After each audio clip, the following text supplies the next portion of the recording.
Hello friends, मैं हूं अमाज़ ज़मान और आज हम ईटा के कुछ एमसीक्यूज़ को डिस्कस करेंगे। तो फर्स्ट नंबर पर जो एमसीक्यूज़ हमारे पास है, if a dot b is equal to half A b then angle between a and b are. हमें दो वेक्टर्स दिए गए हैं, a dot b is equal to half A b. ये हमें स्टेटमेंट में दिया गया है और हमें बताया गया कि इसके दरमियान जो एंगल है वो क्या है, और हमें पता है कि a dot b is equal to cos theta. अब ये हमारे पास हो गया इक्वेशन 1 और ये हो गया इक्वेशन नंबर 2। तो मैं पुट करूँगा अब, तो मैं इन दोनों को अब कंपेयर करता हूँ। ये आ जाएगा हमारे पास A B cos theta is equal to half A B. अब ये ए बी के साथ कैंसिल हो जाएगा और आ जाएगा हमारे पास cos theta is equal to half. तो अब मैं फाइंड करता हूँ इसके दरमियान एंगल को, तो दोनों साइड पर मैं cos इनवर्स लूँगा। तो cos और cos इनवर्स से हमें 1 मिलेगा, ये कैंसिल हो जाएगा और cos इनवर्स इस साइड पे आ जाएगा, cos इनवर्स 1/2 और cos इनवर्स हम 1/2 हमें 60 डिग्री देता है। तो सही ऑप्शन जो हमारे पास आ गया वो है 60 डिग्री। इन दोनों के दरमियान जो एंगल है वो है 60 डिग्री। दूसरे नंबर पे हमें दिया गया है, projectile is thrown in such a way that its maximum height equal to its range. ये हमारे पास एक लेट्स सपोज ये मेरे पास हो गया एक प्रोजेक्टाइल और इसको इसी तरह थ्रो किया गया है कि इसका जो मैक्सिमम हाइट है वो इसके रेंज के बराबर है। ये इसका मैक्सिमम हाइट है और ये हाइट इसके रेंज के बराबर है। पहले तो हमें ये नोट करना चाहिए कि इसके जो दिया गया है कि इसका हाइट इसके रेंज के बराबर है। तो इसके दरमियान एंगल क्या है, अब हम इसके दरमियान एंगल को फाइंड करेंगे। तो हमारे पास जो फार्मूला है या जो इक्वेशन है वो बराबर है R tangent theta is equal to 4h। और अब मैं कहता हूँ कि h और r दोनों बराबर है हाइट और रेंज, तो मैं इसके बजाय भी एक्सपोर्ट करता हूँ r की बजाय और इसके h की बजाय भी एक्सपोर्ट करता हूँ। तो ये कैंसिल हो जाएगा, आ जाएगा हमारे पास tangent theta is equal to 4। अब मैं दोबारा इसका एंगल फाइंड करने के लिए इनवर्स लूँगा, तो टेंजेंट थीटा और इसका इनवर्स जो है वो हमें 1 देगा। तो इस तरफ पे आ जाएगा टेंजेंट इनवर्स और दूसरे साइड पे टेंजेंट और टेंजेंट इनवर्स ख़त्म हो जाएगा। तो हमारे पास जो एंगल आ गया है इसके दरमियान वो है टेंजेंट इनवर्स 4 और सही ऑप्शन जो दिया गया है वो भी है टेंजेंट इनवर्स 4। तीसरे नंबर पे हमें दिया गया है कि if the wavelength of a transverse wave is 2 centimetre and its time period is 2 second, then the wave speed in series is. हमें एक ट्रांसवर्स वेव का वेवलेंथ दिया गया है, वो है 12 सेंटीमीटर, वो हमारे पास है 2 सेंटीमीटर और इसका जो टाइम पीरियड है वो हमारे पास है 2 सेकंड।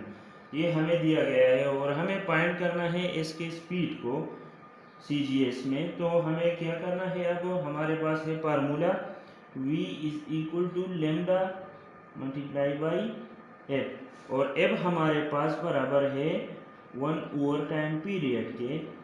तो अब मैं इस इक्वेशन को इसमें पुट करूंगा तो ये आ जाएगा हमारे पास v is equal to lambda into 1 over t और लेमडा हमें दिया गया है 2 centimetre multiply by time period हमें दिया गया है 2 सेकंड। तो ये कैंसिल हो जाएगा, सही ऑप्शन हमारे पास आ जाएगा 1 सेंटीमीटर डिवाइड बाई सेकंड। तो ये हमारे पास इसका स्पीड आ गया, सही ऑप्शन। 4 नंबर पे हमें दिया गया है कि the cyclotron frequency of an electron projected with v perpendicular to magnetic field is given. एक इलेक्ट्रॉन को मैग्नेटिक फील्ड में फेंका गया है और वो उसका जो स्पीड है वो मैग्नेटिक फील्ड को परपेंडिकुलर है। तो इसका साइक्लोट्रॉन फ्रीक्वेंसी हमारे पास क्या आ जाएगा, तो साइक्लोट्रॉन फ्रीक्वेंसी का जो फार्मूला है वो हमारे पास बराबर है QB डिवाइड बाई 2πm और यहाँ पर मैं क्यों की बजाय ई पुट करूँगा क्योंकि कोई ये है एक चार्ज पार्टिकल और यहाँ पर चार्ज पार्टिकल की बजाय मैं इलेक्ट्रॉन लूँगा। तो साइक्लोट्रॉन फ्रीक्वेंसी हमारे पास एक इलेक्ट्रॉन की आ जाएगी EB डिवाइड बाई 2πm। ये हमारे पास आ गई cyclotron frequency of an electron perpendicular to the magnetic field. Electron microscope make use of. Electron microscope किस चीज़ का यूज़ करता है, तो वेव नेचर ऑफ इलेक्ट्रॉन दिया गया है, डुअल नेचर और इस तरह का ऑप्शन है। तो सही ऑप्शन है wave nature of an electron. सबसे पहले हमें ये पता होना चाहिए कि इलेक्ट्रॉन माइक्रोस्कोप किस फिनोमेना पे वर्क करता है, तो वो वेव लेंथ पे वर्क करता है। तो वेव लेंथ हमारे पास जो बराबर है वो हमारे पास h डिवाइड बाई p के बराबर है। और इसी तरह p जो है मोमेंटम हमारे पास है mv के बराबर। तो ये जो लेम्डा है ये है वेव लेंथ, और इलेक्ट्रॉन माइक्रोस्कोप जिस फिनोमेना पे वर्क करता है वो है वेव नेचर। तो ये हमारे पास वेव नेचर है इलेक्ट्रॉन माइक्रोस्कोप।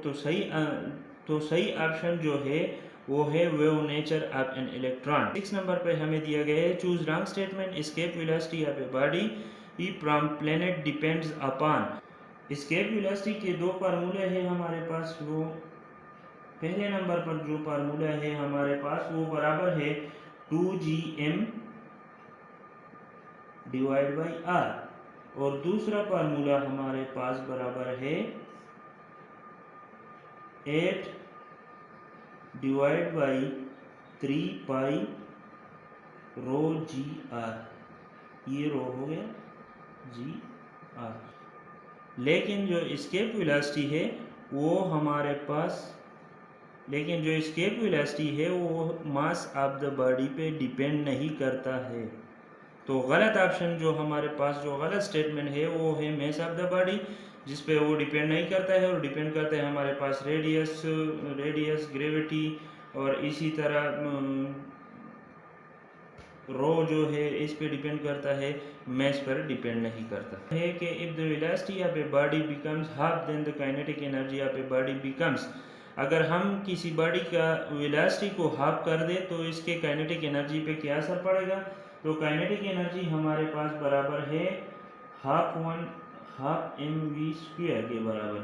और मैं वेलोसिटी को हाफ करता हूँ m, ये मैंने पुट कर दिया v/2²। तो अब काइनेटिक एनर्जी पे क्या असर पड़ेगा।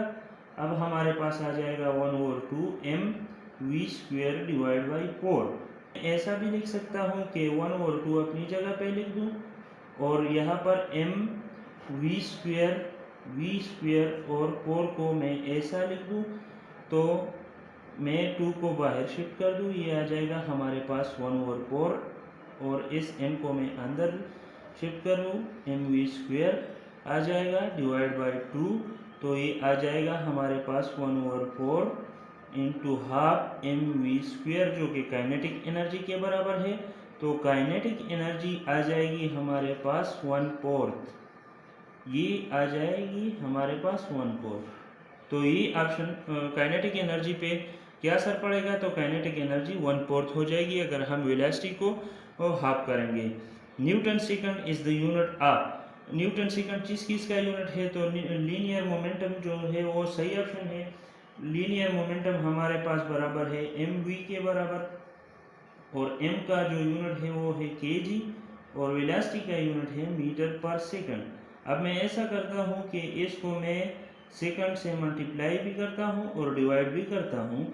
तो ये आ जाएगा हमारे पास सेकंड इंटू सेकंड, ये आ जाएगा हमारे पास kg metre per second square into second. kg metre per second square हमारे पास न्यूटन के बराबर है, और ये हमारे पास बराबर है सेकंड अपनी जगह पे आ जाएगा। तो लीनियर मोमेंटम का जो यूनिट है वो है न्यूटन सेकंड जो रिक्वायर्ड है। 9 नंबर पे हमें दिया गया है which physical quantity does not have dimension of force per unit area. कि कौन सी फिजिकल क्वांटिटी है जिसका dimension force per unit area के बराबर नहीं है।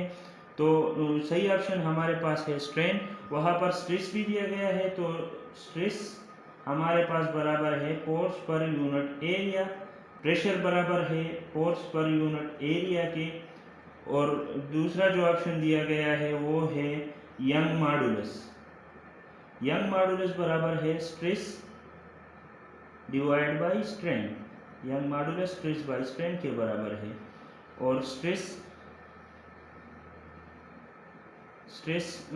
अपनी जगह पर है, stress force per unit area के बराबर है, और स्ट्रेन जो है ये डायमेंशनलेस है, तो इसका भी यूनिट आ जाएगा हमारे पास force per unit area.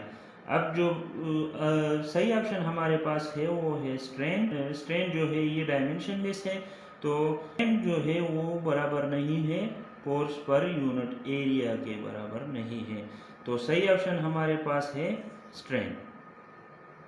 Last number पे हमें दिया गया है in case of germanium value of potential barrier develops across the potential region. ये एमसीक्यूज इलेक्ट्रॉनिक सेक्शन से लिया गया है। लेट सपोज ये हमारे पास एन रीजन हो गया और ये हमारे पास पी रीजन हो गया और ये हमारे पास है बैरियर।